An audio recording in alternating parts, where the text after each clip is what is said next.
Good morning, everyone. Yes, today is the day I go in for surgery, but I don't have to be there for a few hours. So until then, I thought you might want to hear this one about Iran. Pretty interesting. So go ahead and give a listen here, and I'm going to turn the volume down, and let's see how that works. And is told to fear a bomb. Step beyond that surface interpretation, because the true reason this region repeatedly returns to the center of global attention is not rooted solely in modern geopolitics. The origins of its significance reach far deeper, woven into the original blueprint of the planet and the long memory held within the Earth itself. Earth was conceived in its original blueprint as an intergalactic exchange center of information. When we say information, we do not mean only data or books. We mean living codes stored and transmitted through frequency, through biology, through mineral lines, through geometry, through the very patterns of light that your bodies are now learning to receive. A library of this kind does not sit on the surface in one building. It is distributed. It is woven through ley currents, through subterranean aquifers, through mountain spines and desert basins. It is carried in the DNA of species, and it is anchored by places whose geometry allows the planet to hold more signal without destabilizing. Iran sits in a corridor where these anchoring structures are unusually dense. To your modern mind, Persia is an ancient empire with poetry, fire temples, mathematics, and a long memory of empire and invasion. To the deeper field, it is a segment of a planetary circuit where knowledge was seeded and where certain keys were stored. A corridor is not only a route for caravans, it is a route for currents.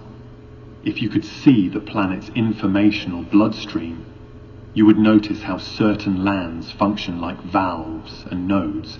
They regulate flow, they modulate signal, they determine where portals can stabilize and where archives can be sealed.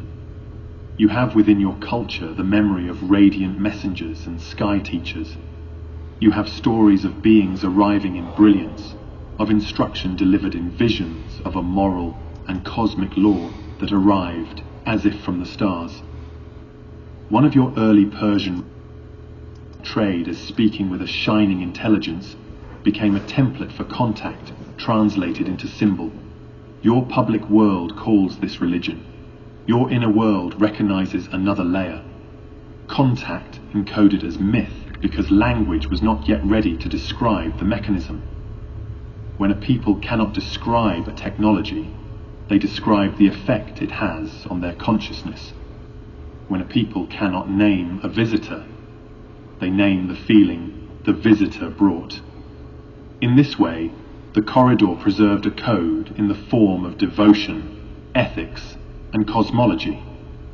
The ancients were not merely superstitious. They built with purpose. They aligned structures with the sky. They encoded measurement and resonance into stone.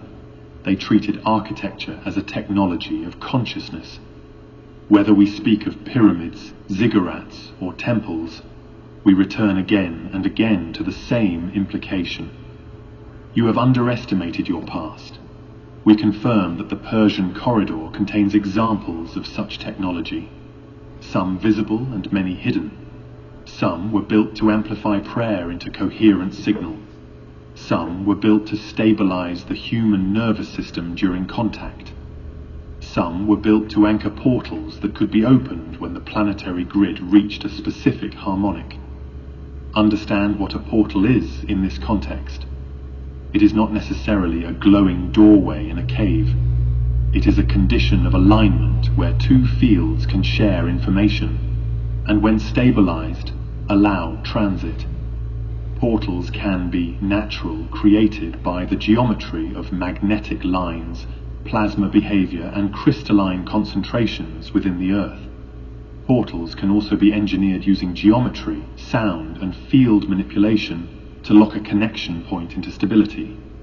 You have heard through various voices in your modern world the concept of natural connection, points in your magnetosphere and in the planet's plasma environment detectable as anomalies, nodes, or X-like intersections of energy. You have heard that satellites can detect unusual behavior in these regions. We confirm that such points exist. We also confirm that the living library was designed with them in mind. Iran's significance is intensified because it sits near an older network of pathways that predates your current geopolitical frameworks. Your scientists can taste this truth in the language of magnetics, ionospheric disturbances, and plasma phenomena. Your mystics can taste it in the language of ley lines, dragon currents, and sacred geography. Both languages, when purified of dogma, point to the same reality. The corridor is an interface. It is a place where the planet can be tuned. A note of this kind attracts attention from many sides. Some beings and factions approach such a place with reverence, seeking to protect the archive and prepare it for a collective reopening. Others approach with appetite, seeking to mine the vault and monopolize the key. Remember, light is information, and darkness is lack of information. The struggle on your world is at its root a struggle over who gets to hold information and who gets to decide how much of reality you may perceive.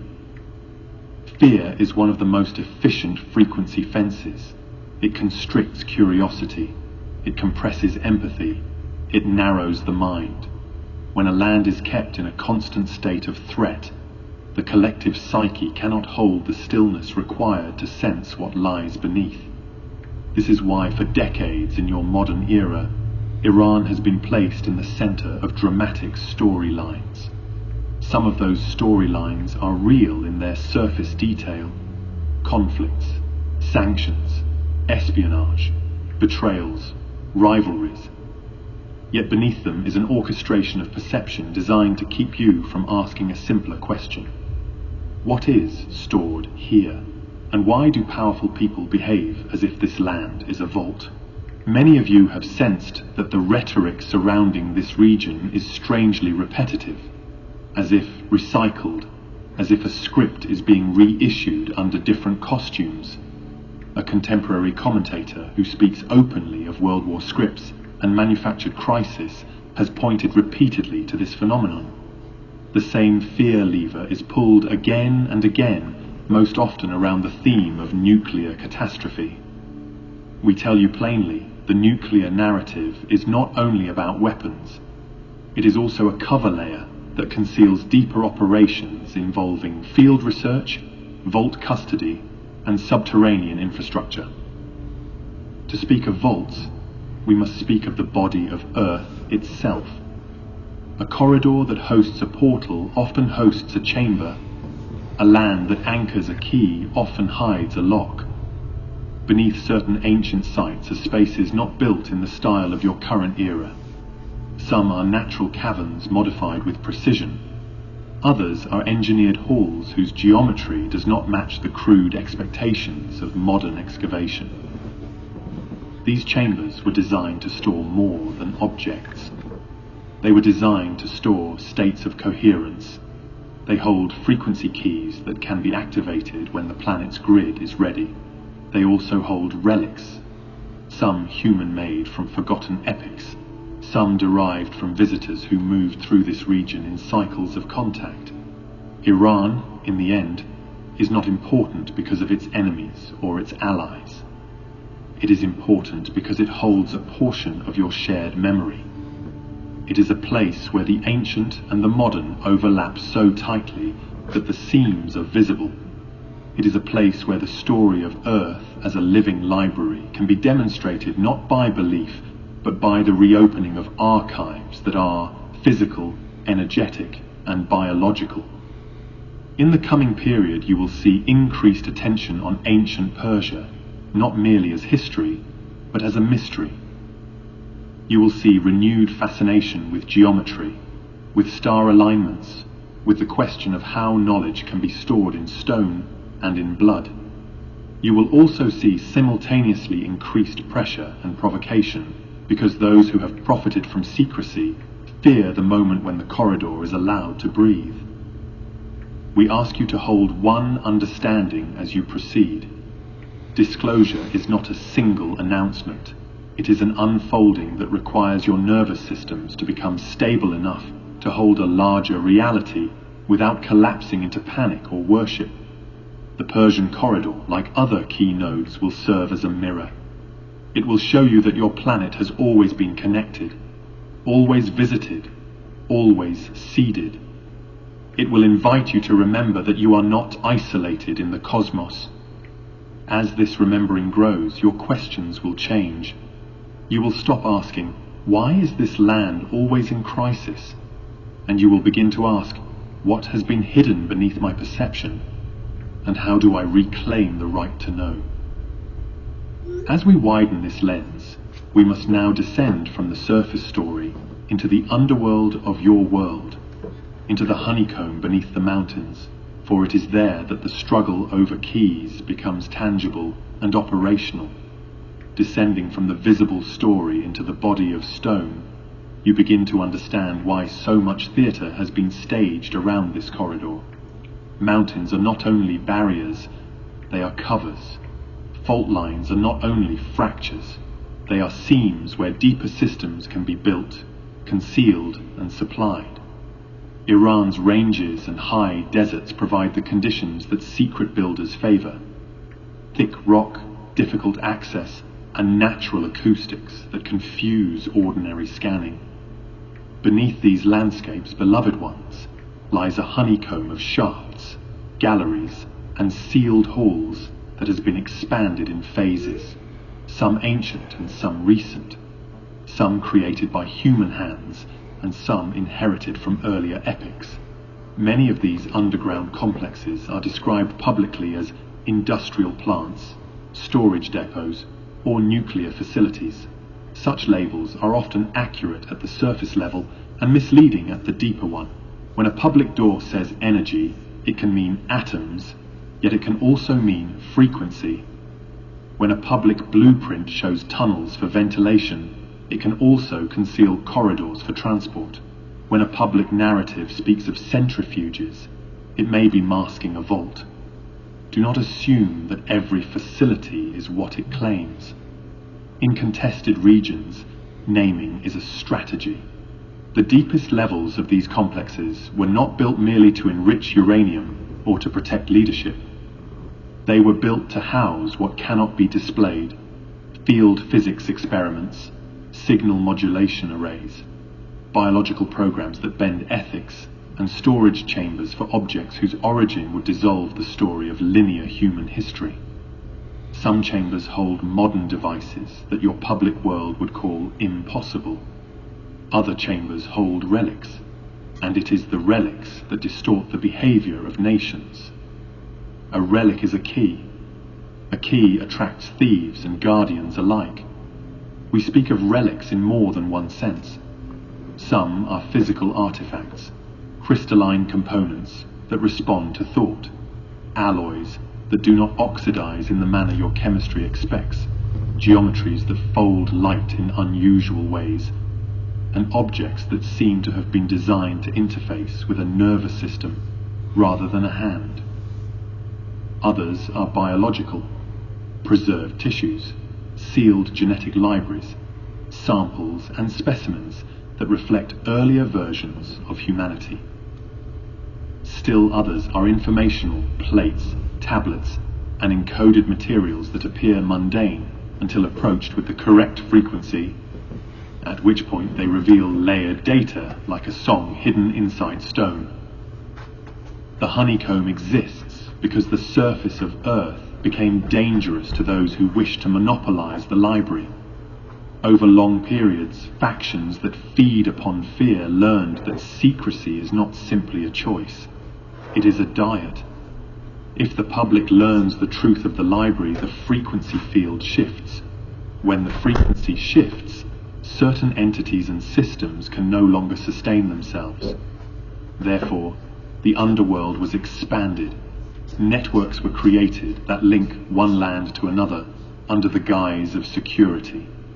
These networks have been called many names. You may call them deep bases, tunnel systems, or underground cities. Their function has been consistent: to move people, materials, and relics without witness. In the last decade, you have seen a pattern of sudden explosions, industrial accidents, localized fires, and unusual tremors in various parts of Iran and in neighboring regions. The public is offered explanations that range from mechanical failures to sabotage to ordinary seismic events.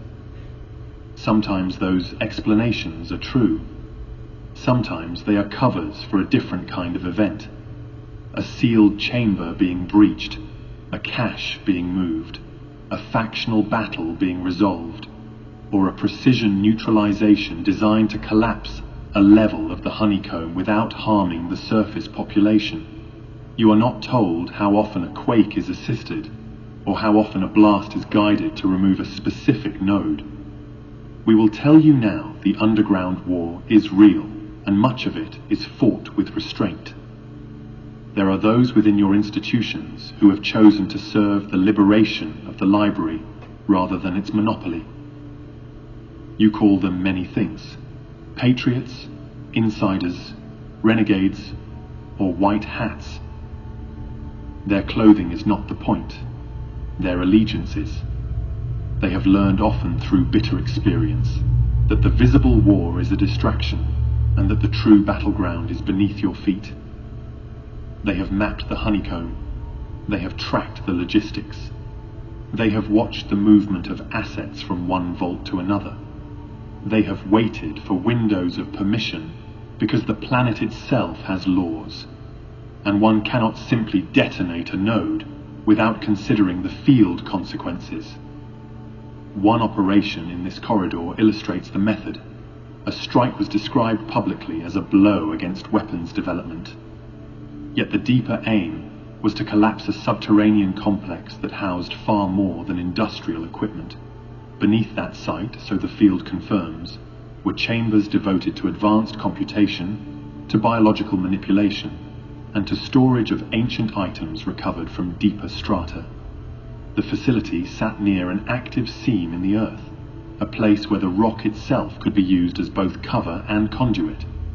By penetrating to a specific depth and triggering a controlled collapse, the operation delivered a message to those who believed their deepest fortresses were beyond reach. Even the honeycomb can be mapped, and even the vaults can be reached. In the hours that followed such actions, ripple effects occurred beyond one nation. Panic spread through other hidden complexes across your planet, because these networks are not isolated. When one node falls, the logistics chain trembles. When a vault is compromised, other vaults are evacuated. You may notice, after certain underground events, sudden shifts in rhetoric, sudden diplomatic feints, sudden unexpected changes in leadership behavior. These are not always political calculations. Sometimes they are logistical reactions to an asset moving or a route being cut. Some of the most charged rumors in your collective field speak of sleeping giants, stasis chambers, and preserved beings hidden under deserts and mountains. Many of these stories are distorted, and some are deliberately seeded as distraction. Yet within distortion, there is a kernel of truth. Stasis technology exists, and it has indeed been used in multiple epochs. Whether any particular tale of a discovered giant is accurate is less important than the larger truth. The underworld has held life in suspension, and those who held such technology did not want it known, because it implies an ancient science far beyond accepted history. We caution you, do not become hypnotized by sensational images. Instead, look for patterns of behavior. When governments panic at the thought of an archaeological disclosure, ask yourself what kind of archaeology threatens them. Another subtle indicator is the way information is compartmentalized. The deeper the honeycomb, the more your human factions split into smaller circles. One group believes it is protecting national security. Another believes it is chasing terrorists. Another believes it is stopping proliferation. Meanwhile, the true custodians of the vault operate with a different map entirely. A map of portals, relics, and frequency fences. Many operatives never see the entire picture. This is by design. Compartmentalization is how darkness maintains itself by ensuring that no one person holds enough information to end the deception. Architecture leaves clues when language is disciplined to hide. Deep shafts are lined with vibration-damping composites and coded to scatter ordinary imaging. Junctions are built as offsets and labyrinths so that straight-line scans return contradictions. Doors are sealed with layered alloys, pressure locks, and at times field-mediated restraints rather than simple mechanical latches. In certain corridors, the electromagnetic hush is so complete that even sophisticated sensors read only absence. These are signatures of vault engineering, and they appear most often where the most sensitive keys are stored. As the living library reopens, the underworld cannot remain hidden. Vibrational changes, seismic shifts, and increased solar and cosmic inputs are altering the stability of deep structures. Some tunnels will flood, some chambers will resonate, some sealed items will begin to broadcast. When a relic wakes, it can be detected, and detection draws attention. This is why the coming period will feel turbulent around this corridor, even when no formal war is declared. The turbulence is not only geopolitical, it is energetic and geological. Earth is assisting disclosure by making secrecy expensive. We also remind you that not every underground facility is dark. Some are protective. Some were built to shelter knowledge through eras of invasion and burning.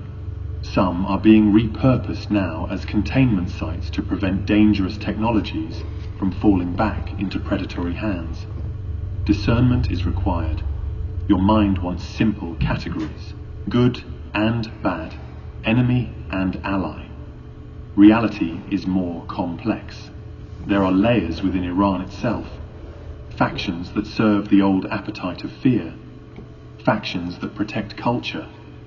Factions that quietly cooperate with liberation.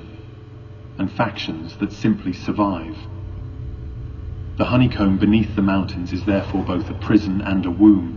It has been used to hide crimes and to preserve treasures. It has been used to imprison truth and to protect it. The endgame is not to destroy the underworld. The endgame is to empty it of monopoly, to bring its knowledge into public stewardship, and to ensure that what is dangerous is neutralized rather than released into untrained hands. Having descended into the honeycomb, you may now understand why certain surface stories return again and again to one theme: nuclear. Yet beneath the nuclear is another science, a firewall of field physics that has already revealed itself in moments your world has not properly interpreted. Across your world, the public mind has been conditioned to believe that the highest science is the one that makes the loudest explosion. This is a childish teaching, and it has served those who wish to keep you focused on fear rather than on understanding. In the Persian corridor, the word nuclear has become a spell repeated until your nervous systems tighten. Yet beneath that word exists another science, quieter and more decisive. Field physics, the shaping of plasma and electromagnetic coherence. Years ago, an event unfolded that many dismissed as an embarrassment to powerful surveillance. A silent wing craft engineered for secrecy entered the airspace of that region and did not return as expected.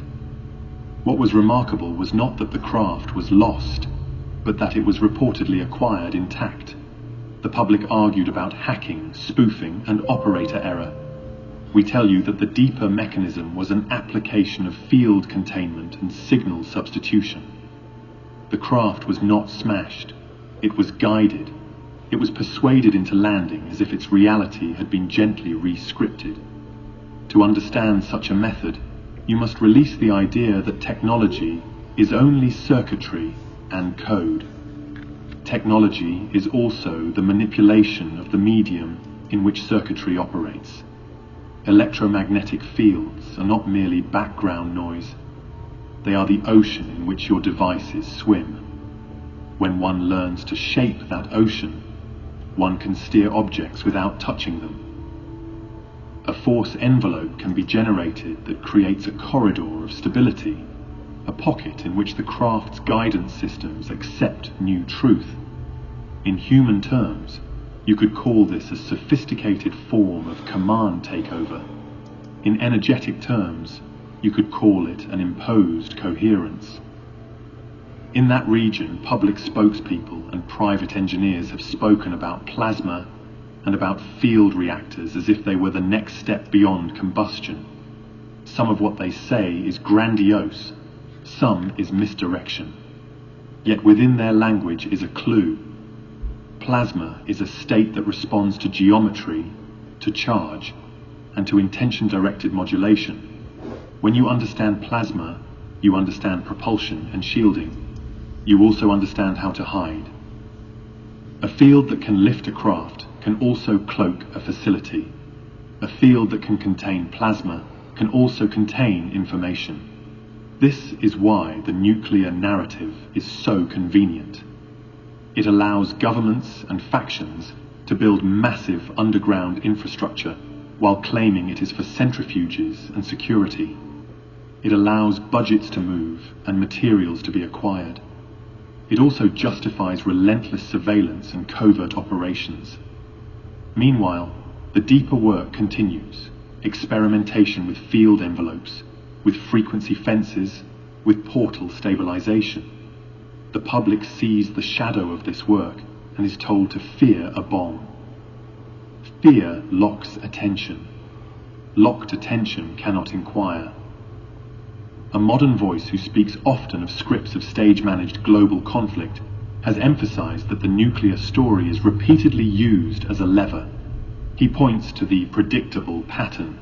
The world is brought to the edge of panic, then pulled back, then brought again as if a hand is turning a dial on humanity's adrenal system.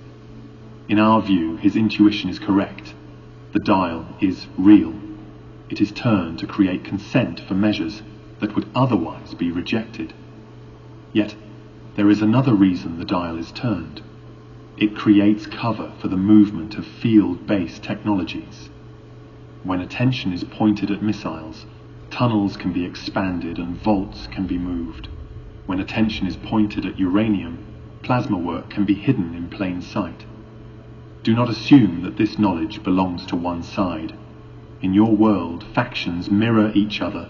The same science can be used to liberate or to dominate. Field physics can be used to disable weapons and prevent escalation. It can also be used to imprison perception, to create frequency fences that keep populations in a narrow band of thought. You have lived under such a fence. You have been taught that reality is dense and linear, that consciousness is an accident, that the sky is empty. These are not neutral teachings, they are engineered beliefs. When we say frequency fence, we speak of both a technological and a psychological structure. A technological fence manipulates the electromagnetic environment to suppress certain ranges of perception and to make contact difficult to recognize. A psychological fence manipulates culture to ridicule those who perceive beyond consensus and to turn curiosity into shame. Together, these fences keep humanity in a small room, while the larger house is occupied by those who claim ownership. Iran's role in this layer is unusual. It has been portrayed as isolated, yet it has served at times as a proving ground. A proving ground does not mean that all leaders there understand the deeper map. It means that the corridor is used to test what can be done when a node resists certain forms of control. The intact capture of a stealth craft, whether you interpret it as hacking or as field modulation, became a symbol, an announcement that the monopoly on the skies is not absolute. Such symbols matter in secret wars. Notice also how diplomacy can be used as camouflage for technology. agreements that focus on atoms and inspections can conceal a deeper exchange of access, funding, and time. Inspectors arrive to count material, while the more sensitive work takes place behind compartments that appear mundane. Sanctions tighten and budgets shift into shadow channels. Each public push and pull becomes a cover story for relocating teams, moving components, or sealing a chamber. In this way, the world is kept watching one door while another door is quietly opened. A second clue lies in language itself. When officials speak of breakout time, enrichment levels, and red lines, they train your collective mind to live inside a narrow box of possibility. That box is designed to exclude disruptive questions. What if energy is extracted without fuel? What if propulsion does not require combustion? What if communication can occur through fields rather than wires? The debate is shaped to keep the revolutionary frame outside the conversation so that the public never demands it. We remind you that field science is not only a mechanical craft, it is also a consciousness craft. Devices that respond to coherence behave differently in the hands of an anxious mind than in the hands of a disciplined one. This is one reason advanced propulsion and shielding cannot be safely released into a culture still addicted to domination. If you give a fearful world a godlike tool, you amplify fear. Therefore, the timing of disclosure is coupled to the maturation of the human heart, not only the readiness of laboratories. Some of you wonder why the captured craft was not openly displayed as proof. Understand that revelation is negotiated inside your institutions. Certain factions wish to reveal only what strengthens their leverage. Others wish to reveal only what prevents catastrophe. Still others wish to reveal nothing and continue to feed on secrecy. In that tug of war, many proofs are kept in vaults shown only to selected eyes, used as bargaining chips rather than gifts to humanity. This habit is ending as more witnesses refuse silence. Field physics also intersects with portals. The same principles that generate a containment envelope can stabilize a transit window. The same mastery that bends guidance signals can bend time codes. Your scientists are only beginning to admit that time behaves like a field capable of curvature and compression. We tell you that those who have hidden advanced programs have long understood time as a manipulable medium. They have used that understanding to build craft that do not travel like airplanes. They have used it to move assets through quiet corridors where detection fails. They have used it to maintain an advantage over public technology by centuries. In the Persian corridor, the presence of ancient anchor sites amplifies the effectiveness of field work. Think of a tuning fork. When the environment contains resonant structures, a field can lock more easily. This is one reason ancient geometry was placed on the land. It acts as a stabilizer for later technologies. It can be reactivated. It can be used to broadcast, to receive, and to align. Those who study the old world often speak as if the ancients were obsessed with the sky. In truth, they were engineers of interface. As deeper and more shocking disclosures approach for you all, field physics will be one of the first layers the public is asked to accept, because it can be introduced gradually. First, there will be admissions of anomalous propulsion. Then, there will be discussions of electromagnetic effects on craft. Then, there will be talk of plasma and new energy.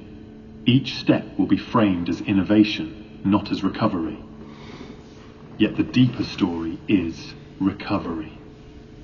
Humanity remembering what was taken and what was kept from you. One more subtle point must be spoken. If a region can disable or capture advanced craft, it can also deter aggression. This deterrence is part of why escalation has repeatedly been contained, even when rhetoric swelled.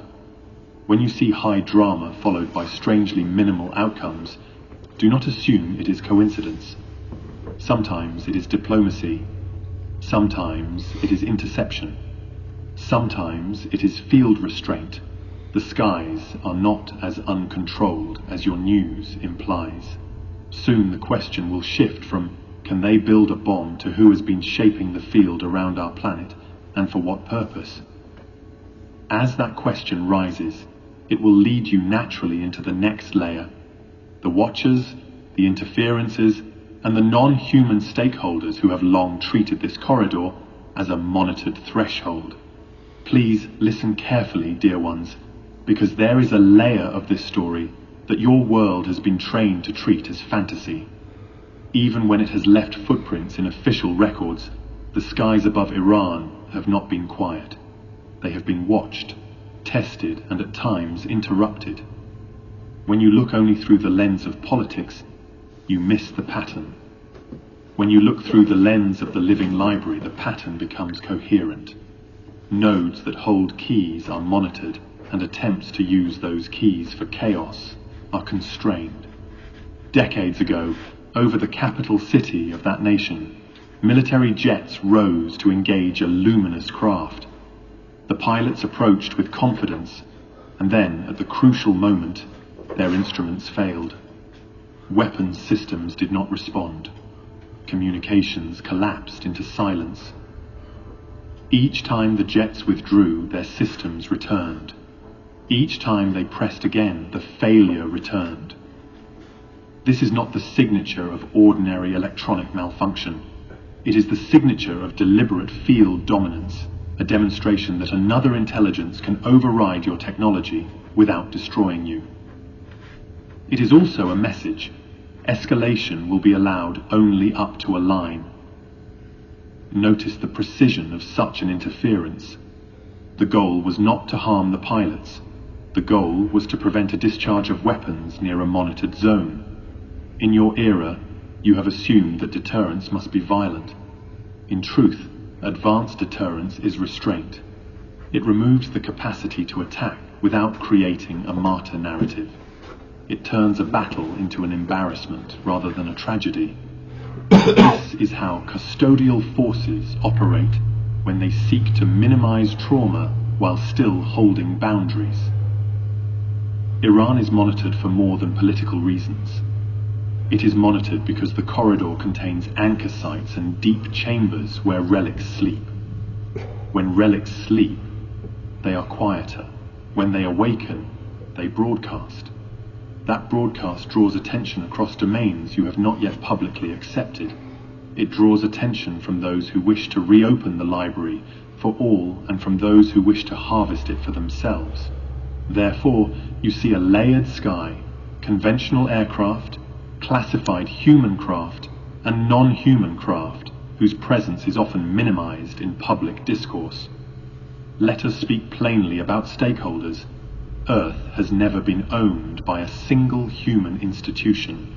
In your ancient past, space-based skirmishes occurred over who would control this living library. Some of those players still exist, though many have changed names and masks. There are custodial federations of consciousness that align with light information, and they seek the restoration of free will through truth. There are imperial lineages often associated in your myths with serpents, dragons, and sky kings, who learn to feed on the electromagnetic signature of fear and chaos. There are engineer clans remembered in tablets and epics who seeded early civilizations with tools and hierarchies. There are also wanderers and merchants who move through systems without allegiance, trading technology the way your world trades weapons. You live inside an interaction of these groups, and Iran sits near a junction where their interests overlap. Some predatory factions view the corridor as a resource, depot, a place to mine relics, to control portals, and to stage conflicts that generate the emotional nourishment they prefer. Certain human networks aligned with them have attempted to keep the region inflamed because sustained conflict is a generator. It harvests attention. It produces despair. It fractures empathy. It also keeps excavation and public curiosity away from sensitive sites. Meanwhile, custodial forces operate with a different strategy. They do not require permanent secrecy. They require timing. They understand that sudden revelation can destabilize a population whose belief systems are brittle. Therefore, they allow partial truths to surface in increments. They allow your pilots to speak. Then they let the story fade. They allow an incident to be recorded. Then they let it be filed. They allow you to glimpse the edge of the sky. Then they let your culture debate and ridicule itself until it is ready to mature. A subtle aspect of this strategy is the management of catastrophic thresholds. You have heard whispers that nuclear weapons have been interfered with, that tests have failed, that certain launch sequences have been blocked. We confirm that at times interventions have occurred. This does not mean your free will is removed. It means that certain off-planet agreements include a boundary. You may play with fire, but you may not burn the library down. Iran being framed as a nuclear trigger becomes a focal point for such threshold management. The more your media pushes a doomsday script, the more the custodians watch the node. Here you must also understand the role of human breakaway programs. Your world possesses classified platforms that are not acknowledged publicly. Some were developed through human ingenuity, some through recovered designs, and some through cooperation with non-human groups. These platforms often mimic the behavior of non-human craft, which creates confusion. When a luminous object appears, your analysts argue, is it a secret aircraft, a drone, a natural phenomenon, or something else? The confusion is useful to those who want delay, yet beloved ones, the confusion is thinning because too many witnesses have now seen the same behaviors. Instantaneous acceleration, silent hovering, and precise electromagnetic effects within the underground layers we described earlier. Certain chambers have been built as interface points for non-human exchange. Do not imagine open diplomatic halls. Imagine controlled contact zones where technology is traded, where agendas are negotiated, where humans are sometimes treated as partners and sometimes treated as tools. In some epochs, such contact zones were disguised as temples. In later epochs, they were disguised as military facilities. Iran's corridor, with its ancient geometry and deep honeycomb, has been one of the places where such interfaces could be stabilized. Some rumors speak of preserved beings beneath the land, of giants in stasis, of chambers holding life in suspension. Many of these tales are sensationalized. Some are deliberately fabricated.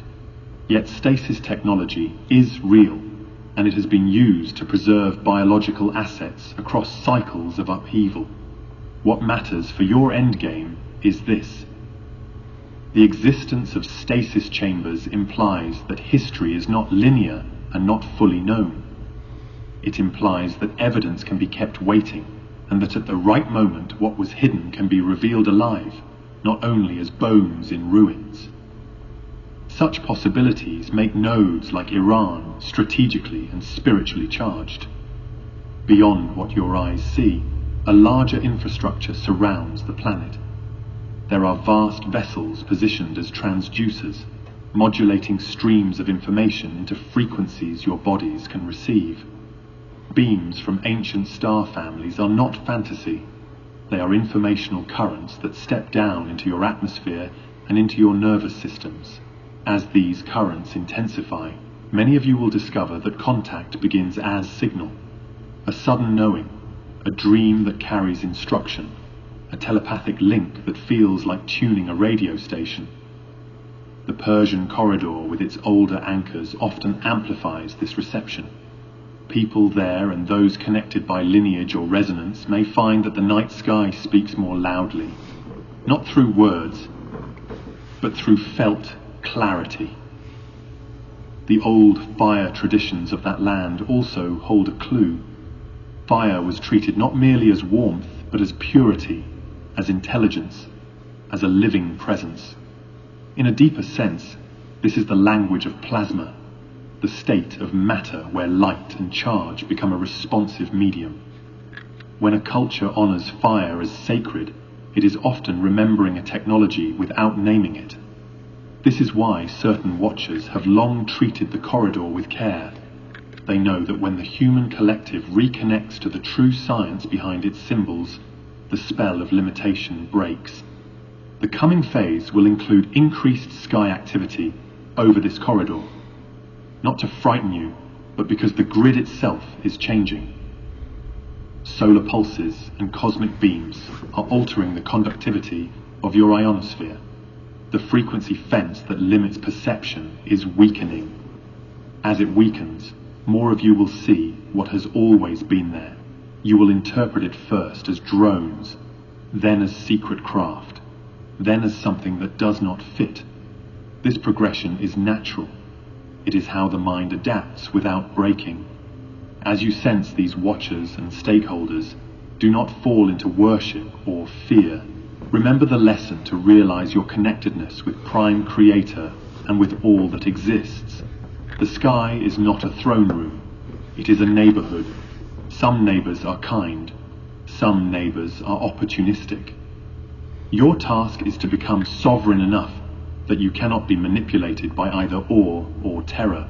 Sovereignty is the bridge to disclosure. And so we arrive at the final layer, the end game. When the sky is watched, the underworld is contested, and field physics is no longer myth. The surface theatre can no longer sustain the old appetite. The script that has tried to ignite permanent war begins to fail, and the guardians within your institutions begin to move openly. This is what we speak of now. Now we speak of the endgame, beloved ones, and we speak of it with clarity. For too long, your world has been held in a repeating loop. Crisis, fear, division, and the offering of solutions that tighten control. This loop is not accidental. It is a feeding pattern for those who prefer darkness, lack of information because fear narrows the mind and makes populations manageable. Iran has been positioned as one of the great levers in this loop. Each decade has been given its version of the same pattern. A modern commentator of your era, known for describing global events as scripted theatre, has sensed the structure correctly. The dial is turned on purpose. Nuclear panic is used not only to pressure governments, but to condition the human psyche into accepting perpetual surveillance and perpetual hostility. When the psyche accepts perpetual hostility, it stops asking for truth. It stops asking why wars keep beginning and why they never resolve. It stops asking what lies beneath the deserts and the mountain halls. Yet within the same institutions that have enforced the loop, another force has been rising. We call it the guardians within the system. Men and women who discovered sometimes painfully that they were serving a story built to harvest humanity rather than protect it. Some were in military structures, some were in intelligence channels, some were in engineering programs that handled materials they were never allowed to name. When their conscience awakened, they did not simply resign. They became quiet disruptors. They began to track the honeycomb. They began to record the movement of assets. They began to connect across borders, not as nations, but as beings aligned with the family of light. This is what you call the white hats. Understand that this term is simplistic, but it points to a real phenomenon, a factional split inside power itself. On one side are those who seek monopoly over the living library, using secrecy as leverage and fear as food. On the other side are those who have concluded that the monopoly must end because it threatens the survival of the species and the stability of Earth's grid. Iran, because it holds keys and because it has been framed as a trigger, became one of the main theatres where this internal war played out. There was in recent years a paper agreement framed as a solution to atomic risk. Many celebrated it, many condemned it. Few understood its deeper function. In the shadow layer, agreements can be used as tunnels. They open channels for money, access, and time. They can also be used as traps, a way to build a future crisis that justifies a much larger war. Within the deeper map, plans were laid to stage a catastrophic event and place blame where it would ignite maximum conflict. The purpose would have been to trigger a global consolidation of power under emergency authority and to justify the sealing of the library behind permanent militarization. The Guardians moved against this. A disruptive leader arose who did not behave according to the expectations of the old networks. He tore up the paper path that would have provided cover for the deeper agenda. He weaponized chaos against the chaos makers, forcing them to expose themselves by reacting. Many of you argue about his personality, his speech, his flaws. We do not ask you to worship him. We ask you to recognize the role. In some timelines, a disruptor emerges to break a script. His presence destabilized the carefully arranged sequence that would have led to a larger war centered on Iran. At the same time, coded communications began to appear in your public sphere. Messages posted as riddles by someone claiming inside knowledge of a hidden battle. Many dismissed these messages. Many followed them with devotion. The truth is simpler. The appearance of such a phenomenon signaled that an internal faction was willing to speak indirectly to the public, to prepare minds for the idea that not all power is unified. These coded drops also served as a pressure tool inside institutions, a way to warn opponents that their operations were being watched. In the operational layer, you witnessed actions that seemed contradictory. Strikes occurred in neighboring lands, framed as punishment. Yet they also collapsed hidden chambers and disrupted logistics routes. Diplomatic feints happened at the same time as covert cooperation between supposed rivals. You saw moments when air defenses were mysteriously quiet, allowing specific targets to be neutralized without wider escalation. You saw moments when a threat of war rose and then dissolved into an oddly contained exchange. These are signatures of an endgame in which both sides understand that the old playbook is failing. One of the clearest signatures occurred when a retaliatory volley was launched across the night sky and yet by design produced remarkably limited harm. The public was told it was either incompetence or luck. In the deeper field, it was a face-saving release valve. It was an arranged de-escalation that allowed pride to be maintained while preventing mass loss of life. Such choreography is not the work of chance. It is the work of back-channel agreements, of interception capabilities, and of a mutual understanding among certain power centers that the Cabal's desired apocalypse will not be permitted. Why would some power centers refuse apocalypse? Because even those who play hard games in the third dimension can sense that the planet is changing. The grid is waking. The frequency fence is weakening. Technologies and relics that were once stable in darkness are becoming unstable in light. As this occurs, the risk of uncontrolled release grows. The Guardians know that if they do not manage disclosure, it will manage them. Therefore, their endgame is not to keep secrets forever.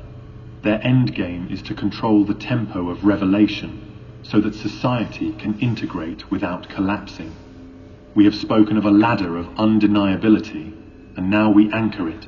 First, your institutions will concede that anomalous craft exist. This step is already underway, though presented in cautious language. Second, they will concede that such craft have interfered with weapon systems and critical infrastructures, not as fantasy, but as recorded incidents. Third, they will concede that deep underground networks exist that were never authorized by the public, and that these networks hosted activities beyond national defense. Fourth, they will begin to release energy technologies that render the old scarcity model obsolete, though they will brand them as new inventions. Fifth, The story of off-world contact will be normalized, not through one grand landing, but through gradual integration, whistleblowers, documents, undeniable imagery, and eventually open interaction. Iran's role in this ladder is pivotal. The corridor contains ancient anchor sites that can verify the library narrative. It contains modern field physics that can verify the propulsion narrative. It contains subterranean honeycombs that can verify the black budget narrative. Because it holds all three layers, it will be used as a convergence point in the disclosure sequence.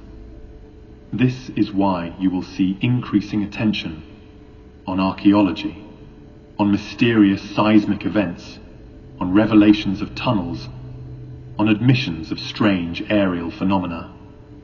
Each of these will be presented separately at first. Later, the public will realize they are one story. What then is the endgame between the Guardians and the Cabal?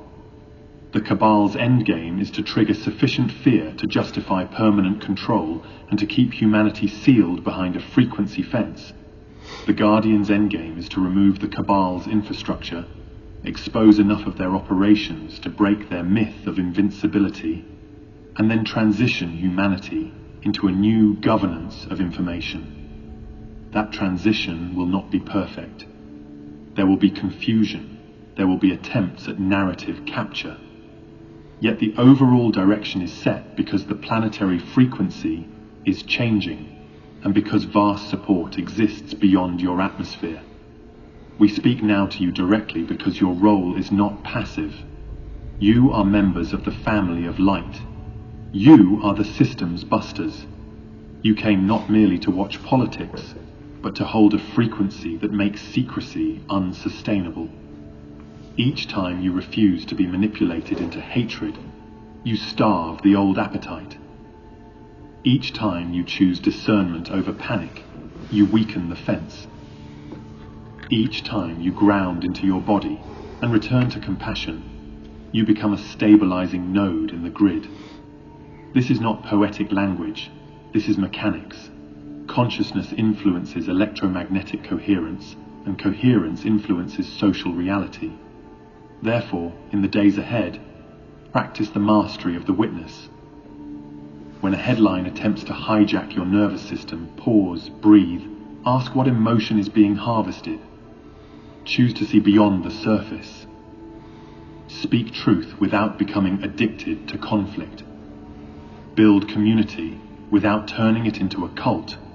Remain curious without surrendering your sovereignty. As you do this, the disclosure ladder becomes gentler for everyone. A final truth must be spoken as a blessing. Nothing true can be kept hidden forever on a planet that is returning to light.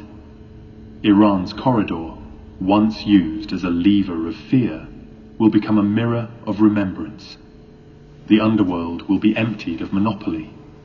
The sky will be acknowledged as inhabited. The sciences of field and frequency will return to public stewardship. The old script will fail because too many of you can now feel the manipulation and refuse it. You are blessed. You are loved. You are infinite. And you are early, which is why you were chosen to hear this first. And now I have to go get ready to get operated on. Oh boy. Anyway, I will see you probably within a few days. And I want to thank all of you for being here. I want to thank you for all your thoughts and prayers. God bless y'all. Have a great day. Bye-bye now.